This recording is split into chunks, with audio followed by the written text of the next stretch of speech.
Hello students, welcome back to Prep-On. We are discussing medieval India, and in the last lecture we covered up to Khalji dynasty, the second ruling dynasty on Delhi Sultanate. Alauddin Khalji ruled and he sent you can say his army to South India, Deccan under Malik Kafur, and he could win for him certain areas in the form of Devagiri under the Yadava dynasty हुआ करती थी, वारंगल काकातियाओं के under में है, मदुरै पांड्यों के under में है, और द्वार समुद्र कर्नाटक जिसे आज द्वार समुद्र शहर को हलेबीडु कहते हैं वो होयसाल डायनेस्टी के अंडर में है। ये चारों एरियाज़ डोमिनेट कर लेता है अलाउद्दीन खिलजी एंड लंबे समय बाद एक ऑल इंडिया एम्पायर सी बनने लगती है। अलाउद्दीन खिलजी की 1316 में डेथ हो जाएगी। उसके बाद कुछ समय के लिए मलिक काफूर है वो बनेगा। उसके बाद फिर उसका बेटा आ जाएगा अलाउद्दीन खिलजी का, मुबारक खिलजी। मुबारक खिलजी फाइनली वॉज किल्ड और फिर थोड़ा चेंज ओवर होता है और फाइनली 1320 में आ जाते हैं तीसरे शासक Tughlaq dynasty. So the third rulers on Delhi Saltanat व Tughlaq dynasty founded by Ghiyasuddin Tughlaq. Founder इनका है एक गयासुद्दीन तुगलक। फाइनली जब अलाउद्दीन खिलजी की डायनेस्टी ख़त्म होने लगती है तो एक उन्हीं में से एक यू कैन से नोबल है जिसका नाम गयासुद्दीन तुगलक है। He founded the third rulers called Tughlaq dynasty. जब ये गयासुद्दीन तुगलक हुआ करता है इसी समय दिल्ली में एक सूफी सेंट हुआ करते हैं, शेख निज़ामुद्दीन औलिया। बस इतनी छोटी सी बात याद रख लीजिए। इन्हीं दिनों दिल्ली में एक दिल्ली के सबसे फेमस सूफ़ी सेंट होते हैं शेख निज़ामुद्दीन औलिया। चिश्तिया सूफ़ीवाद, भारत में सूफ़ीवाद शुरू हुआ था और सूफ़ीवाद को शुरू करने वाले यहाँ पर थे शेख मोइनुद्दीन चिश्ती। मतलब पहले इम्पॉर्टेंट सेंट माने जाते हैं, उससे पहले भी लोग हुए हैं, लेकिन अजमेर में आए थे शेख मोइनुद्दीन चिश्ती, और मोइनुद्दीन चिश्ती के सिलसिले के ही एक सूफ़ी संत हैं शेख निज़ामुद्दीन औलिया। ये हुआ करते हैं in the time of Ghiyasuddin Tughlaq. Ghiyasuddin Tughlaq को रिप्लेस कर देगा इसका बेटा जौना खान, और इसका नाम हो गया फिर मोहम्मद बिन तुगलक। दिल्ली सल्तनत में अलाउद्दीन खिलजी के बाद फिर ये बड़ा सुल्तान है मोहम्मद बिन तुगलक। दो ही बड़े सुल्तान हुए हैं, अलाउद्दीन खिलजी एंड मोहम्मद बिन तुगलक। गयासुद्दीन तुगलक का बेटा है जौना खान, और जौना खान का नाम फिर हो जाता है मोहम्मद तुगलक। मोहम्मद तुगलक या मोहम्मद बिन तुगलक को एक स्ट्रेंज पर्सनैलिटी का सुल्तान कहा जाता है। उसने जो पॉलिसीज़ बनाई उस समय की कंडीशंस के हिसाब से, वो चाहे फाइनेंशियल हो, पॉलिटिकल हो या एग्रीकल्चर हो या जो भी हो, वो सारी पॉलिसीज़ फेल मानी जाती हैं इक्का दुक्का छोड़ के। इसलिए हिस्टोरियंस ने उसका एनालिसिस किया और उसको बहुत सारे उसके बारे में एनालिसिस करके बताया कि वो फेल्ड सुल्तान माना जाता है। एक्चुअली तो फेल क्यों हुआ, तो एक जो बहुत ज़्यादा एग्ज़ाम में पूछ लेते हैं उसमें एक ये आता है कि विच सुल्तान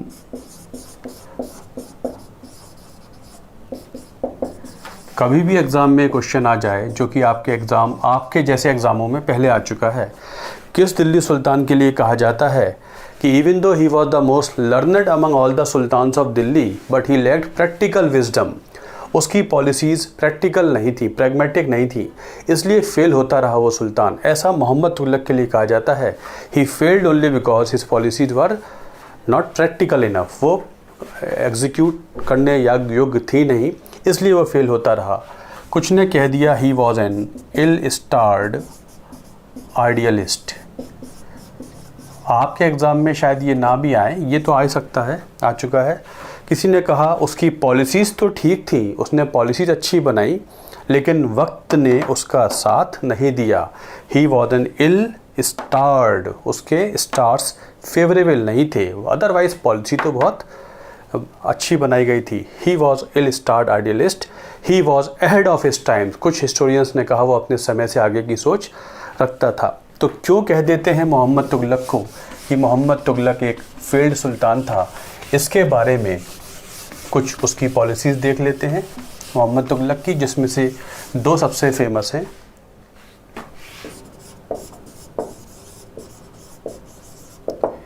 एक तो उसने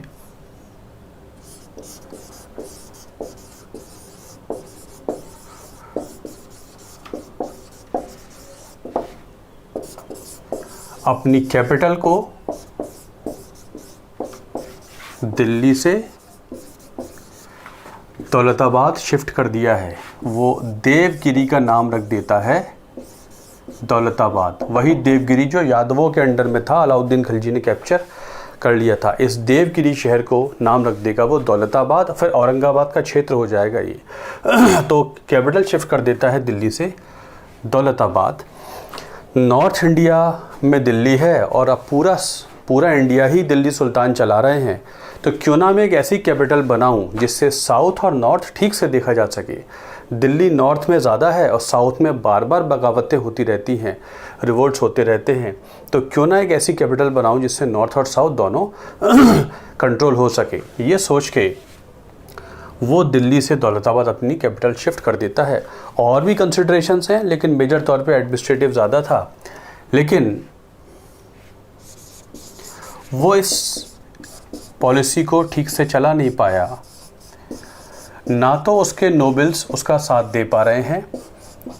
वो चाहता है कि दिल्ली की जनता साउथ में पहुँचे, नॉर्थ के लोग साउथ में पहुँचे, मुस्लिम्स वहाँ रहें, इस्लामिक कल्चर भी इंट्रोड्यूस हो, और मैं साउथ में एक इम्पॉर्टेंट सेंटर भी बना दूंगा इस्लाम का। एडमिनिस्ट्रेटिव कल्चर पर्पस तो मेरा है ही, लेकिन उसके जो नोबल्स हैं वो फेवर नहीं कर रहे हैं पॉलिसी का। ना ही दिल्ली की जनता दक्कन जाना चाहती है। उसने काफ़ी कोशिश की, शिफ्ट भी कर दी, वहाँ से चलाने की भी कोशिश की।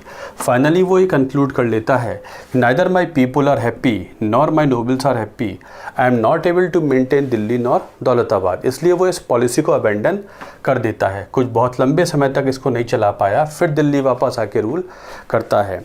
तो उसकी ये पहली पॉलिसी फेल मानी जाती है। अभी ये फेल हुई कि नहीं हुई इसका मैं अभी बताता हूँ आपको। दूसरा उसका जो था वो था कि उसने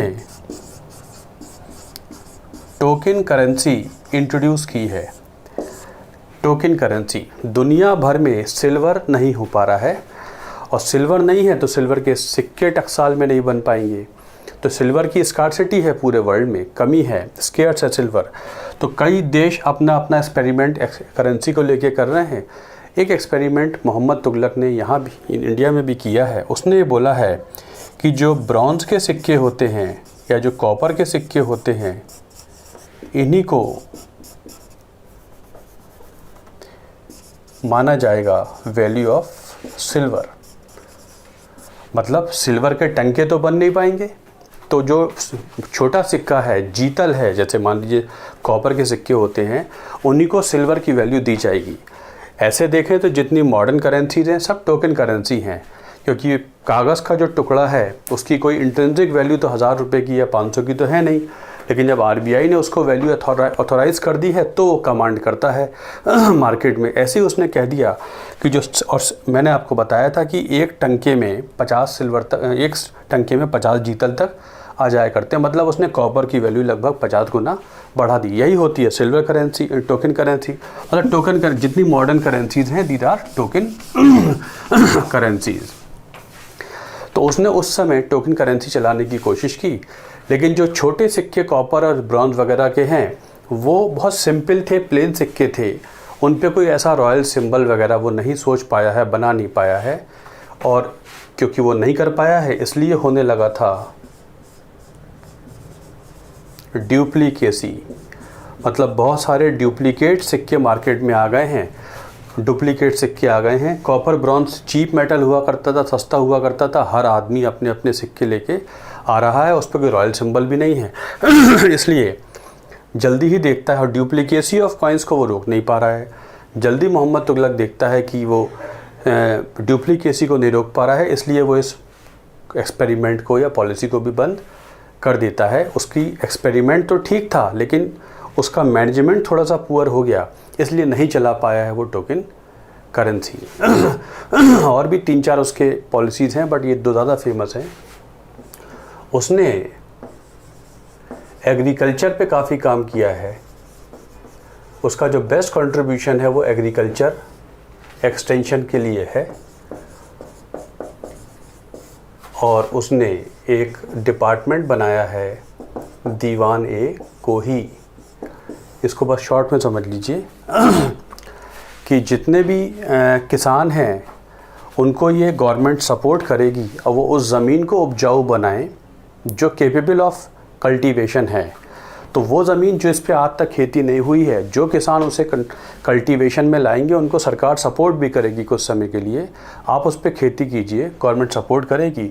बाद में जब अच्छी खेती होने लगेगी तो मैं आपसे कुछ टैक्स लेने लगूंगा, शुरू में टैक्स भी नहीं लिया जाएगा। इस तरीके से उसने जो एग्रीकल्चर एक्सटेंशन के लिए काम किया है, उस डिपार्टमेंट का नाम था दीवाने कोही। अगर एग्ज़ाम में क्वेश्चन आता है which Delhi sultan gave lot of attention to agriculture, तो आपका आंसर हो जाएगा मोहम्मद तुगलक। इसमें वो सक्सेसफुल भी हुआ है। उसने किसानों को भी फ़ायदा है कि वो उस ज़मीन को खेती में ले आएंगे जिस पे खेती नहीं हुई है, और सरकार को भी टैक्स मिलने लगेगा। इस एक्सपेरिमेंट को यह नाम था इसका दीवाने कोही, डिपार्टमेंट ऑफ, दीवान माने डिपार्टमेंट ऑफ एग्रीकल्चर एक्सटेंशन। सरकार की तरफ से लोन वगैरह मिल जाया करेंगे। मोहम्मद तुगलक के समय, मोहम्मद तुगलक थोड़ा सा अकबर जैसा हुआ करता था। उसके समय जैन सेंट्स उसके दरबार में आया करते थे। वो जैन संतों का आदर भी करता था। ही यूज्ड टू पैट्रनाइज जैना सेंट्स, जैन संतों का वो आदर करता है। थोड़ा सा टॉलरेंट हुआ करता था, ये भी उसकी एक इम्पॉर्टेंट बात है। हिंदू फेस्टिवल्स को भी वो फॉलो करता है, उन्हें पूरी परमिशन देता है। Mohammad Tughlaq faced you can say maximum revolts. उसने पूरे भारत पे रूल किया है लगभग, लेकिन बहुत सारे विद्रोह भी फेस किए हैं। मोहम्मद तुगलक ने बहुत सारे विद्रोह भी फेस किए हैं।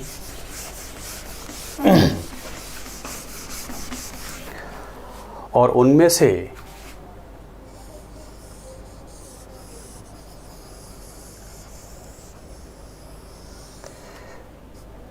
दो विद्रोह थोड़े से पूरे भारत पे रूल करता है, और दो विद्रोह थोड़े से मुश्किल हो जाते हैं। ये कृष्णा रिवर है, इसके नीचे का जो क्षेत्र था ये कहलाता था कहलाएगा रादर विजयनगर किंगडम। साउथ में दो रिवोल्ट हुए और वो सक्सेसफुल हो गए। कृष्णा नदी के नीचे हरिहर और बुक्का दो भाई हैं, उन्होंने फाउंड किया है विजयनगर किंगडम, जो कि एक विद्रोह था, सक्सेसफुल हुआ। आने वाले 200 सालों तक कृष्णा नदी के नीचे का रीजन कहलाएगा विजयनगर किंगडम। तो मतलब मोहम्मद तुगलक के समय बना था विजयनगर किंगडम। ये बेसिकली विद्रोह था। और एक ये जो नर्मदा और कृष्णा के बीच का क्षेत्र है, यहाँ पर एक और विद्रोह हुआ है, और यहाँ बना है बहामनी किंगडम। यहाँ बना है बहामनी किंगडम। इस तरीके से दो विद्रोह हुए हैं साउथ इंडिया में, दोनों ही सक्सेसफुल हुए हैं। और मोहम्मद तुगलक के हाथ से पूरा का पूरा दक्कन और साउथ इंडिया निकल जाता है। इस तरीके से यही सोच के उसने दक्कन में कैपिटल ट्रांसफ़र करनी चाहिए थी कि दक्कन में विद्रोह वगैरह बहुत होते हैं, तो क्यों ना मैं ऐसा कुछ करूं ताकि वहाँ विद्रोह को कंट्रोल कर सकूं। और वो चूँकि नॉर्थ चला गया, साउथ में वो चीज़ें डेवलप होती चली गई, और जल्दी ही लगभग पूरा साउथ इंडिया और दक्कन उसके हाथ से निकल गया है। इसका मतलब उसका कैपिटल ट्रांसफ़र करने का एक्सपेरिमेंट गलत नहीं था। एंड दिस वे अब दिल्ली सल्तनत का डिक्लाइन शुरू हो जाता है। बहमनी किंगडम आगे चल के टूट जाएगा बहमनी किंगडम आगे चल के टूट जाएगा, और इसमें से बनेंगे 5 किंगडम: अहमदनगर, बीजापुर, गोलकुंडा। ये बन जाएगा अहमदनगर, ये बन जाएगा गोलकुंडा आंध्र प्रदेश, कर्नाटक बन जाएगा बीजापुर। ये हो जाएगा बीजापुर, ये हो जाएगा अहमदनगर, ये हो जाएगा गोलकुंडा। और एक बरार है छोटा सा किंगडम, मध्य प्रदेश में शामिल हो गया, और एक बीदर। ये छोटे छोटे जो किंगडम थे, तो ये 5 किंगडम होंगे। अहमदनगर, बीजापुर, गोलकुंडा बड़े बड़े, बरार और बीदर, ये पांचों कहलाते थे splinter states of Bahmani kingdom. आगे चल के मुग़ल आएंगे और मुग़ल अहमदनगर, बीजापुर, गोलकुंडा को कैप्चर कर लेंगे। इस तरीके से सल्तनत का डिक्लाइन मोहम्मद तुगलक के समय शुरू हो जाता है। This was Mohammad Tughlaq. मोहम्मद तुगलक की 1351 में डेथ हो जाएगी। मोहम्मद तुगलक के बाद सुल्तान बनता है फ़िरोज़ शाह तुगलक। फ़िरोज़ शाह तुगलक उसका कज़िन है, मोहम्मद तुगलक का बेटा नहीं है। मोहम्मद तुगलक के बाद जो नोबल्स थे वो उसके कज़िन को, उसका भाई भी कोई नहीं है, उसके कज़िन को ही सुल्तान बना देते हैं। उसका नाम था फ़िरोज़ तुगलक और फ़िरोज़ शाह तुगलक। फ़िरोज़ शाह तुगलक ने कुछ शहर बसाए हैं। इम्पॉर्टेंट पॉइंट इसके बारे में ये आता है, उसने मोहम्मद तुगलक के नाम पर यूपी में एक शहर बनाया था जौनपुर, उसने बनाया है फ़िरोज़ाबाद, उसने बनाया है हरियाणा में हिसार, फ़तेहाबाद, फ़तेहाबाद हरियाणा, फ़िरोज़ाबाद यूपी, जौनपुर यूपी, उसने शहर बसाए हैं। दिल्ली में फ़िरोज़ शाह कोटला, दिल्ली में उसकी जो उसका जहाँ से वो रूल करता था उसे कहते थे फ़िरोज़ शाह कोटला। तो फ़िरोज़ शाह कोटला जो है वहाँ पे उसने अपना कह सकते हैं पैलेस बनाई थी, या उसकी कैपिटल सिटी कह सकते हैं उसे, वो भी बनाता है। और इस तरीके से मोहम्मद तुगलक का नाम जौना खान था, उसके नाम पर उसने शहर बनाया है जौनपुर। जल्दी ही जौनपुर एक किंगडम का रूप ले लेगा, आगे चल के देखेंगे, कल्चर के लिए बड़ा इम्पॉर्टेंट होता है। Mohammad Tughlaq Firoz Tughlaq is very very important for construction of irrigation canals. उसने दिल्ली, पंजाब, हरियाणा रीजन में बहुत सारी इरिगेशन कैनाल्स बनाई हैं। अगर कभी क्वेश्चन आ जाए कि which Delhi sultan gave lot of attention to construction of irrigation system in north west India, आपका आंसर होगा मोहम्मद तुगलक।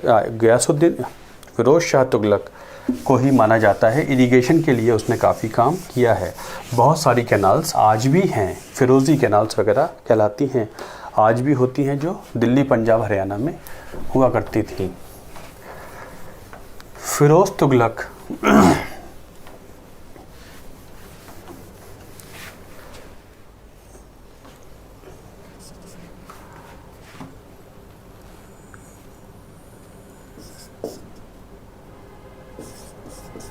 आम जनता को सोशल सपोर्ट देता है।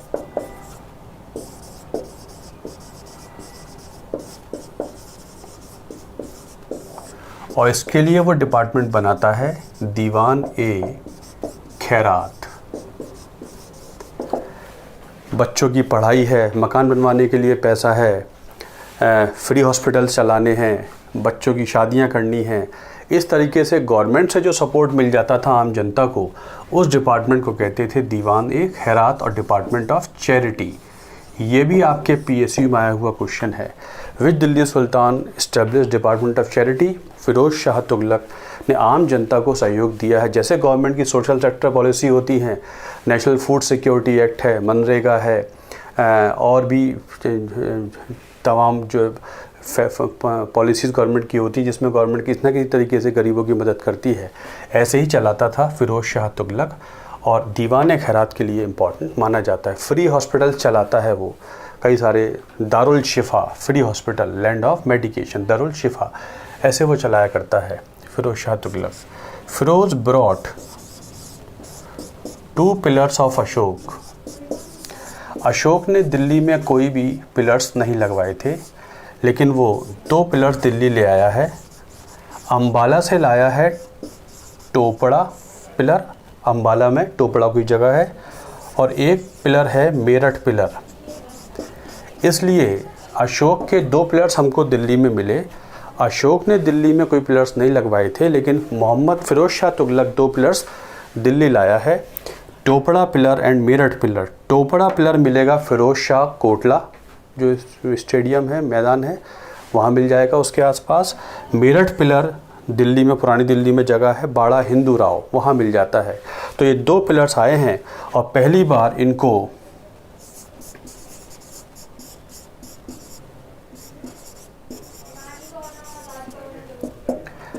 पहली बार इनको पढ़ने का प्रयास किया गया था। इसने बुलाए हैं जो समझते हैं भाषा को, पंडित वगैरह, कि इसको पढ़ो क्या लिखा है, लेकिन nobody was able to read क्या लिखा है अशोक के पिलर्स पर।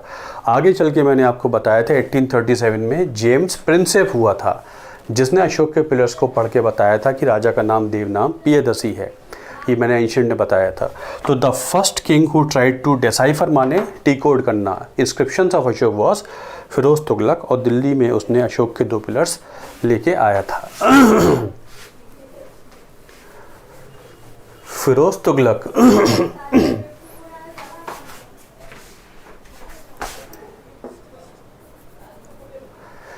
फिरोज तुगलक शांति से रूल करता रहेगा 1388 तक।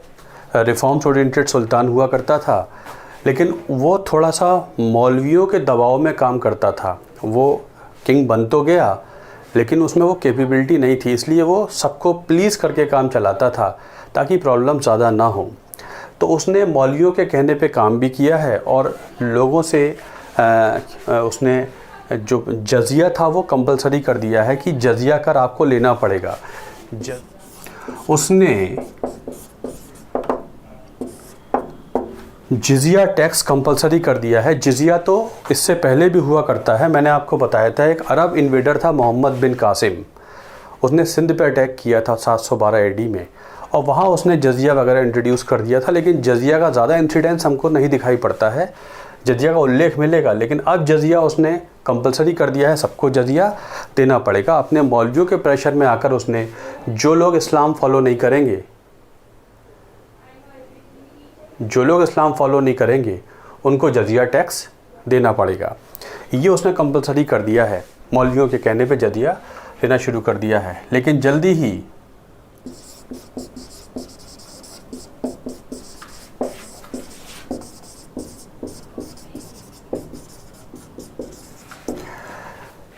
अपनी पॉलिटिकल नेसेसिटी के तहत उसने जजिया तो ले लिया है, लेकिन बाकी और टैक्सेस लोगों के ऊपर से हटा दिए हैं। उसने कहा है कि आप लोगों के ऊपर ज़्यादा भार ना पड़े, इसलिए उसने और लोगों के ऊपर से जो बाकी टैक्स हुआ करते थे उनको हटा लेता है ताकि जजिया को कंपनसेट कर सके। This has been asked in your some of your exam for years back. काफ़ी पहले एग्ज़ाम में आया कि किस दिल्ली सुल्तान ने बहुत सारे टैक्सेस लोगों के ऊपर से उठाए थे। तो इट वॉज फिरोज तुगलक। उसने मौलवियों की बात तो मानी कि ठीक है आप कहते हैं जजिया ले लेता हूँ, लेकिन उसने फिर उसको कंपनसेट करने के लिए 18 टैक्सेस लोगों के ऊपर से एग्जेम्पशन दे दिया था। तो इट वाज बेसिकली देखा जाए Firoz was a reforms oriented sultan. 1388 में इसकी डेथ हो जाती है। इसकी डेथ के बाद बाकी और सुल्तान वगैरह आते हैं, वो रूल करते रहते हैं। साउथ इंडिया चलाई गया है दिल्ली सल्तनत से, नॉर्थ इंडिया के कुछ हिस्से पे रूल कर रहा है। जल्दी ही सल्तनत तो वीक होने ही लगी है। 1398 में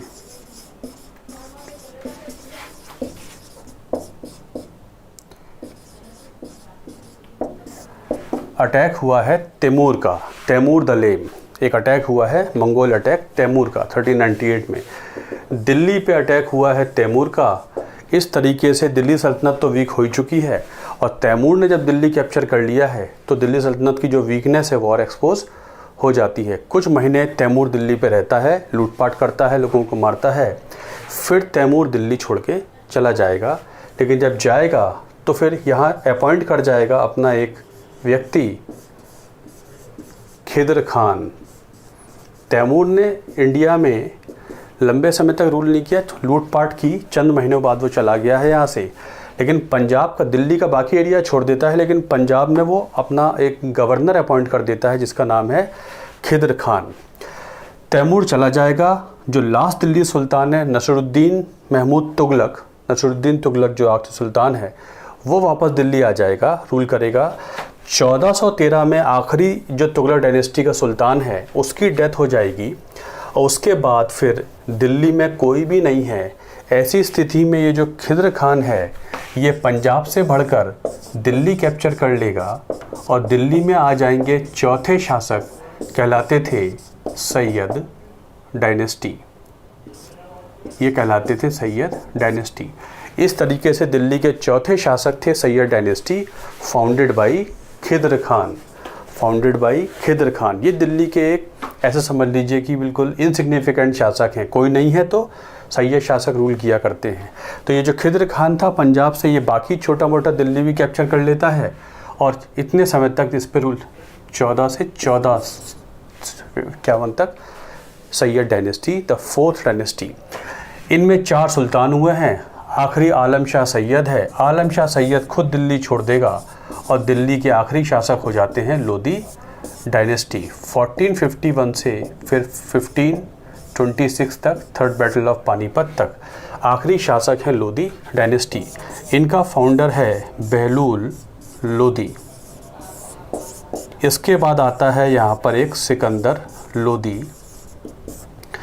इन दिनों एक जौनपुर जो शहर बताया था आपको, वो बड़ा पावरफुल हो गया है ईस्टर्न यूपी में, और इतना पावरफुल हो गया है कि पूरी ईस्टर्न यूपी से लेकर वेस्टर्न यूपी तक का एक किंगडम बन गया है जौनपुर किंगडम। मतलब जौनपुर किंगडम दिल्ली सल्तनत को भी चैलेंज करने लगा था एक समय में। और बहलूल लोधी और सिकंदर लोधी जो उसका बेटा है, इन्होंने किसी तरीके से सल्तनत को जौनपुर किंगडम से बचा के रखा। सिकंदर लोधी बसाएगा आगरा का शहर। 1504 में सिकंदर लोधी ने फाउंड किया है द सिटी ऑफ आगरा। इस तरीके से आगरा का शहर आ जाएगा सिकंदर लोधी के समय। और सिकंदर लोधी का बेटा है फिर इब्राहिम लोधी। सिकंदर लोधी का बेटा है फिर इब्राहिम लोधी। और 1570 से 26 फिर लास्ट सुल्तान है इब्राहिम लोधी। इब्राहिम लोधी दिल्ली पर रूल करेगा। और जब इब्राहिम लोधी रूल कर रहा है तो दिल्ली सल्तनत का बस एरिया समझ लीजिए, दिल्ली और पंजाब, यही दिल्ली सल्तनत है।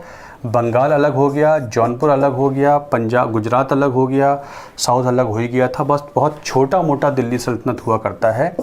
ऐसी स्थिति में यहाँ पर बाबर आ चुका था काबुल में, और दिल्ली सल्तनत के हालात के बारे में बाबर को पता लगता है जब बाबर के पास आता है एक एमिसरी,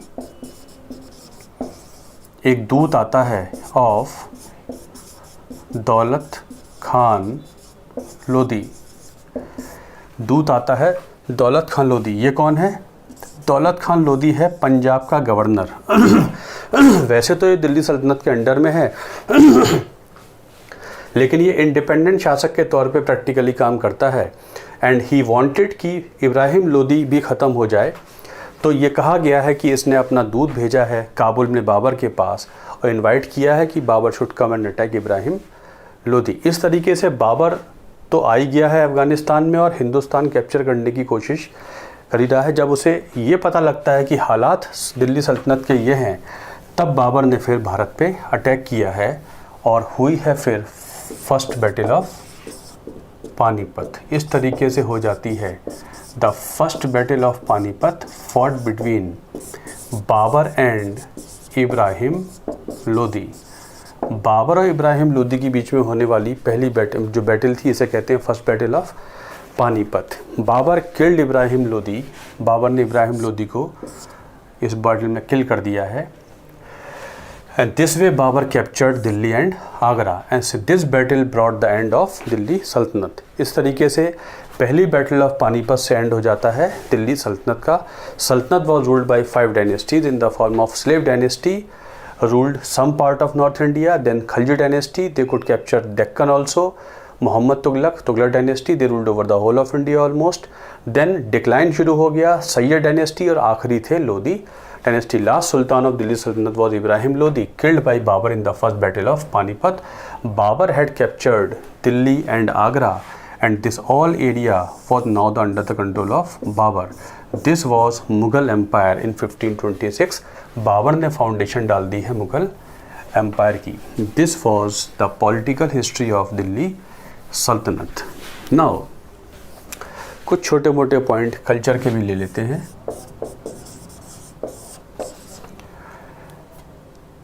कुछ बुक्स ले लीजिए, कभी कभी एग्जाम में आ जाती हैं।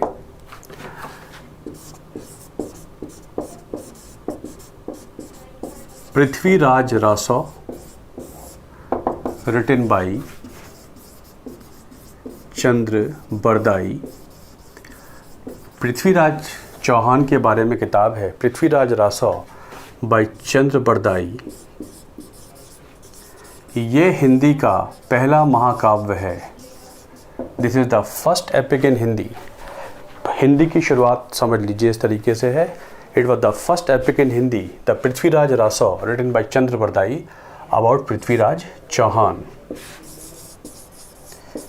ऐसे ही एक किताब लिखी गई है Raj Tarangini by Kalhana, history of Kashmir.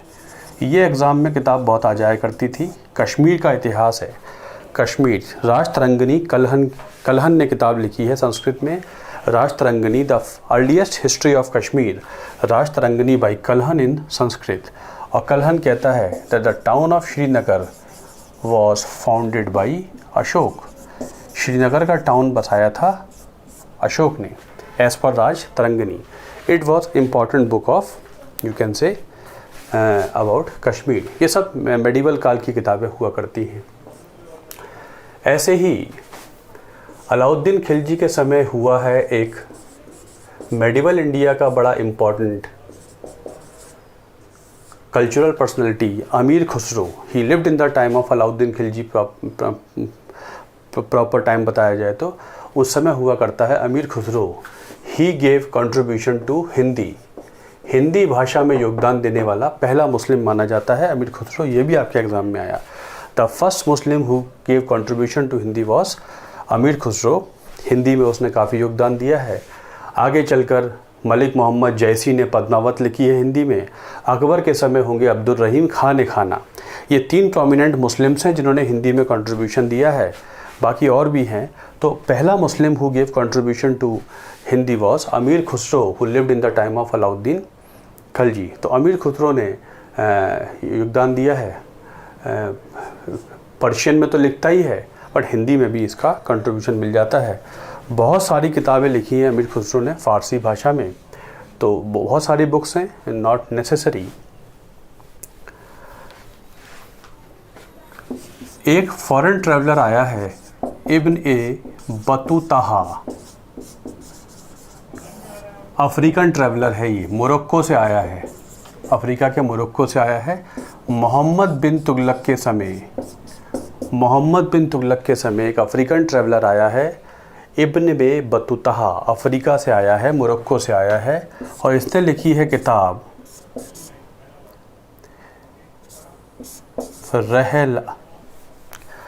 रहला। भारत के बारे में किताब लिखता है रहला, भारत में मेरी यात्राओं का विवरण, a travelogue. He wrote a book called Rihla, अरबी भाषा में भारत में जो उसकी यात्राएं रही उसके बारे में किताब लिखता है Rihla. Ibn Battuta came in the time of Mohammad Tughlaq. उधर मैगस्नीज आया चंद्रगुप्त मौर्य के समय, इंडिका लिख देता है। फाइयान आया चंद्रगुप्त सेकंड के समय, वही भारत के बारे में चाइनीज़ भाषा में किताब लिखता है। ह्यून सांग आया हर्षवर्धन के समय, फिर उसके 675 AD में एक इत्सिंग आया चाइनीज़ ट्रैवलर। फिर आता है अल ब्रूनी, उसने किताबुल हिंद या तहकीक हिंद लिखी है। फिर एक आता है इब्न बतूता जिसने किताब भारत के बारे में लिखी है रहला। इस तरीके से बहुत सारे ऑथर हुए हैं, कुछ मेन मैंने आपको बताया, काफ़ी चीज़ें मैंने रोक ली हैं आपके एग्ज़ाम के पॉइंट ऑफ व्यू से। अमीर खुसरो की बहुत सारी किताबें हुआ करती हैं। So this was something about the literature part of Delhi सल्तनत।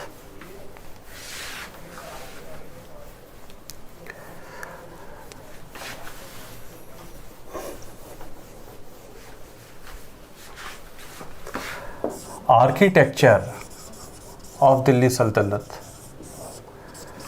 बना है कुतुब मीनार, बनाया गया है कुतुब मीनार। शुरू तो कर देता है कुतुबुद्दीन ऐबक, लेकिन it was completed by Iltutmish. कभी भी एग्जाम में क्वेश्चन आए हु कंस्ट्रक्टेड कुतुब मीनार, तो आपका आंसर ऐबक नहीं होगा, इसका आपका आंसर होगा इल्तुतमिश। इल्तुतमिश ने पहले ये 1 मंजिल का था, उसमें 3 मंजिल जुड़वा देता है इल्तुतमिश, 4 मंजिल का हो जाता है। लेकिन आगे चल के फ़िरोज़ तुगलक के समय 4थी मंजिल डिस्ट्रॉय हो जाती है, तो फ़िरोज़ तुगलक 4थी मंजिल को रिपेयर कराता है और उसको सस्टेन करने के लिए 5वीं छोटी मंजिल और जुड़वा देता है। तो वैसे देखा जाए तो 3 सुल्तानों का कंट्रीब्यूशन है, लेकिन actually it is in the name of Altamash और इल्तुतमिश। 2 started by Qutbuddin Aibak. इसे कहते हैं कुतुब मीनार।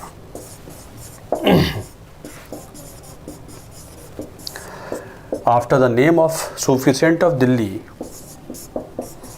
दिल्ली के पहले सूफी सेंट कुतुबुद्दीन बख्तियार काकी, बस इतना याद रखिए। ये दिल्ली के पहले सूफी सेंट थे कुतुबुद्दीन बख्तियार काकी। अभी मैंने बताया था कि एक चिश्तिया सिलसिला है, जैसे भक्ति मूवमेंट होता है ऐसे ही एक सूफीवाद भी भक्ति मूवमेंट टाइप है। इसमें भी बहुत सारी विचारधाराएं होती हैं, सोहरावर्दी सिलसिला, स्कूल ऑफ थॉट होते हैं। तो इंडिया में सबसे पॉपुलर हुआ चिश्तिया सिलसिला, और चिश्तिया सिलसिला को शुरू कर देते हैं शेख मोइनुद्दीन चिश्ती अजमेर से। अजमेर में उनका बना हुआ है दरगाह, और उन्हीं के शिष्य थे जो दिल्ली भेजे गए थे। उनका नाम था, ही वॉज शिष्य डिसाइपल ऑफ कुतुबुद्दीन बख्तियार काकी ऑफ शेख मोइनुद्दीन चिश्ती। वो उनके पीर हैं, ये उनके पीर मुरीद परंपरा, टीचर डिसाइपल रिलेशनशिप पे चलता था सूफीवाद। तो कुतुबुद्दीन बख्तियार काकी दिल्ली के पहले सेंट हैं और डिसाइपल थे किसके? मोइनुद्दीन चिश्ती के। तो इनके ऑनर में इसका नाम रख दिया गया Qutub Minar, not after the name of Delhi sultan Qutbuddin Aibak. ये थे Qutbuddin Bakhtiyar Kaki, the first Sufi saint of Delhi of Chishtiya सिलसिला।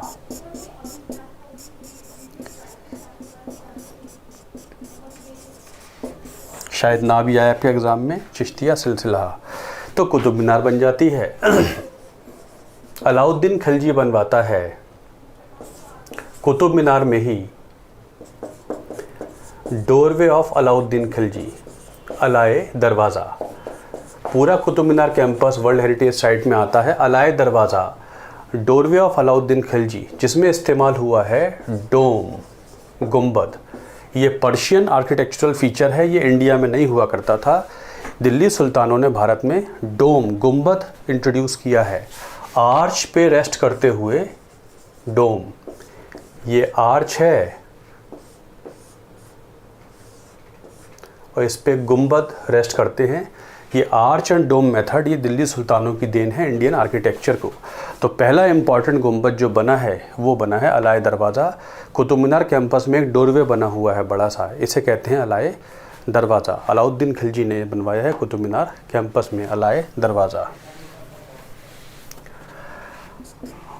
Alauddin Khilji wanted to construct tower double the size of Qutub मीनार।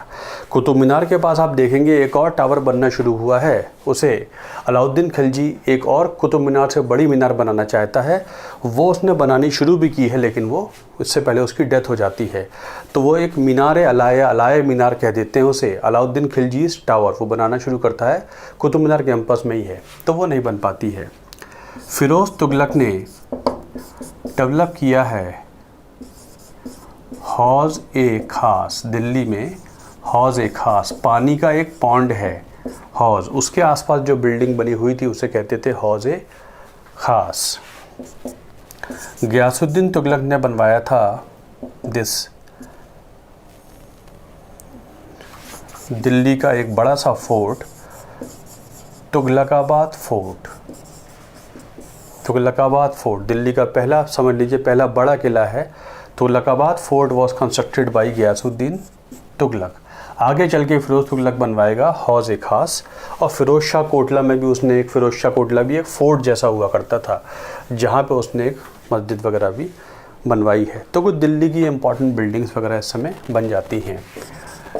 लोदियों ने टॉम्ब बनवाए हैं। दिल्ली में लोदी गार्डन है, वहाँ पर लोदीज टॉम्ब हुआ करते हैं, जो कि एक गार्डन के अंदर में हैं, हुआ करते हैं और अष्टभुजीय होते हैं। लोदियों के टॉम्ब अष्टभुजीय हैं, ये भी आपके एग्जाम में काफ़ी पहले आ चुका है। Lodi's tomb are inside the garden and octagonal in shape. Taj Mahal भी कुछ ऐसा ही है, गार्डन के अंदर है, उसका जो सेंट्रल स्ट्रक्चर है वो ऑक्टागोनल इन शेप हुआ करता है। तो लोदियों का ही सिस्टम आगे चल के मुग़ल आर्किटेक्चर में भी फॉलो होने लगेगा। तो बहुत सारे लोदियों के टॉम्ब बने हुए हैं, गार्डन के अंदर हैं, और जो सेंट्रल स्ट्रक्चर है वो अष्टभुजीय हुआ करता है। ये कुछ दिल्ली सल्तनत की इम्पॉर्टेंट बिल्डिंग्स वगैरह हुआ करती हैं, दिल्ली शहर की ख़ास तौर से।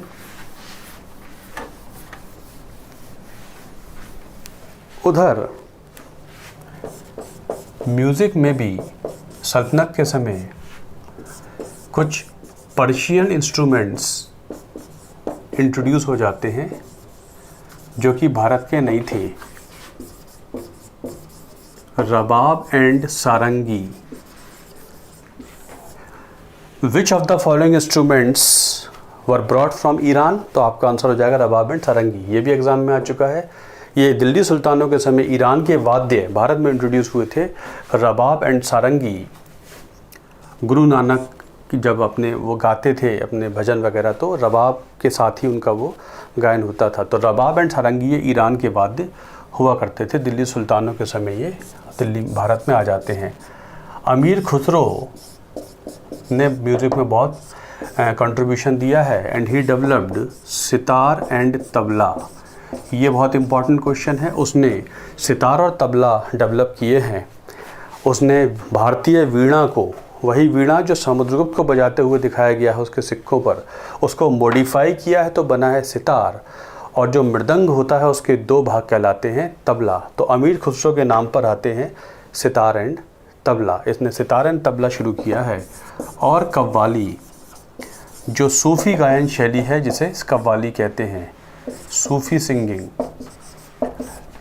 कव्वाली, इसने कव्वाली को भी सिस्टम, ये in the praise of God, ये कव्वाली हुआ करती है। Amir Khusro also developed the system of Sufi singing called qawwali. वो कव्वाली वगैरह भी गाता है, उसने डेवलप किया है।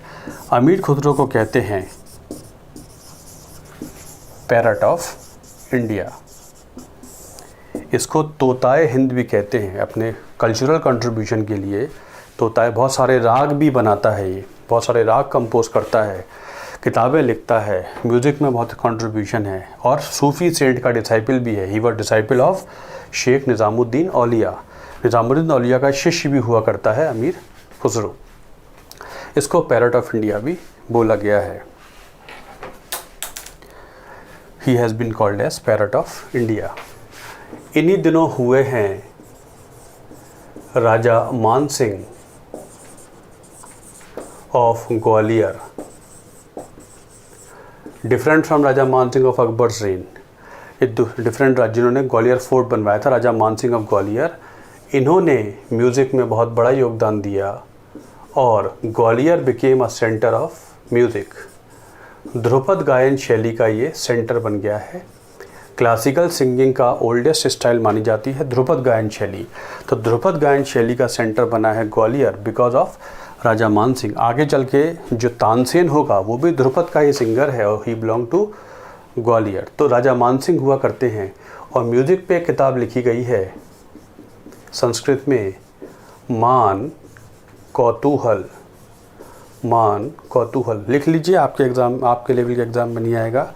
The क्यूरोसिटीज़ of Raja Man Singh, he wanted to know more about music. तो संस्कृत में किताब लिखी जाती है Man Kautuhal under the patronage of Raja Man Singh. तो this was some cultural contribution of Delhi Sultanat. This was Delhi सल्तनत।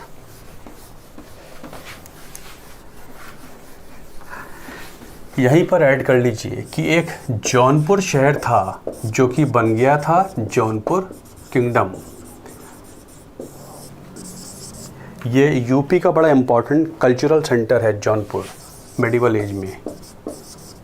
और यहाँ के शासक थे शर्की डायनेस्टी। शर्की डायनेस्टी, यहाँ के रूलर्स थे, शर्की डायनेस्टी के लोग रूल करते थे। मलिक सरवर शर्की इसका फाउंडर है। मलिक सरवर शर्की तो नाम पड़ गया शर्की डायनेस्टी। इसका पहला इम्पॉर्टेंट सुल्तान था इब्राहिम शर्की, इब्राहिम शाह शर्की। मैंने बताया था आपको, एक समय ऐसा आया था जौनपुर दिल्ली सल्तनत को भी चैलेंज करने लगा था, जबकि जौनपुर पहले एक शहर के तौर पे बसाया गया था। Now Jaunpur had become a very very powerful kingdom और कल्चरली बड़ा इंपॉर्टेंट बना है। इब्राहिम शाह शर्की एक इम्पॉर्टेंट सुल्तान है जौनपुर का, जिसने बनाया है जौनपुर में Atala mosque. Jaunpur culturally important, exam में काफ़ी आ जाता है। अटाला मॉस्क इसने बनवाया है। जौनपुर कहाँ होता है अटाला मॉस्क? आप बोलेंगे जौनपुर शहर में अटाला मॉस्क। ऐसे ही इसके बाद एक सुल्तान है हुसैन शाह। हुसैन शाह ने म्यूज़िक में कंट्रीब्यूशन दिया है। जौनपुरी राग, ये भी आपके एग्ज़ाम में आ चुका है, जो पहले के एग्ज़ाम है वो बता रहा हूँ मैं आपको। इसने कंपोज किया है राग जो आजकल प्रेजेंट डे म्यूज़िक में कहलाता है जौनपुरी राग। तो Jaunpur was important centre of culture. Malik Mohammad जैसी भी जौनपुर के हुआ करते हैं, म्यूज़िक का सेंटर है। इसका आर्किटेक्चर भी बहुत भिन्न है, स्पेशल टाइप ऑफ आर्किटेक्चर है। तो because of such contribution Jaunpur को बोला गया था शिराज ऑफ ईस्ट, पूरब का शिराज, शिराज ए हिंद। जौनपुर किंगडम को बोला गया है मेडिवल एज में शिराज ए हिंद, पूरब का शिराज है ये। मतलब शिराज ईरान का एक शहर है, शिराज ईरान का एक शहर है। और वो ईरान इस्लामिक वर्ल्ड का जो वेस्टर्न इस्लामिक वर्ल्ड है वहाँ पर वो कल्चर का केंद्र माना जाता था शिराज। तो जो दर्जा शिराज को वेस्टर्न इस्लामिक वर्ल्ड में अवेलेबल था वही जौनपुर को इधर है। तो जौनपुर को बोला गया है शिराज ए हिंद और Shiraz of east because of its cultural contribution of different type. Jaunpur kingdom has been called as Shiraz of east. और जौनपुर पॉलिटिकली पावरफुल हो चुका था, वो बाद में सिकंदर लोदी और बहलूल लोदी ने उसको रोक दिया था, otherwise it became very very powerful. This way this is all important things of your level about Delhi सल्तनत। समझ में आ गया आप लोगों के? चलिए अगली लेक्चर में हम मुग़ल एम्पायर को ले लेंगे, second important topic of medieval India. ठीक, चलिए, thank you very much for watching this video.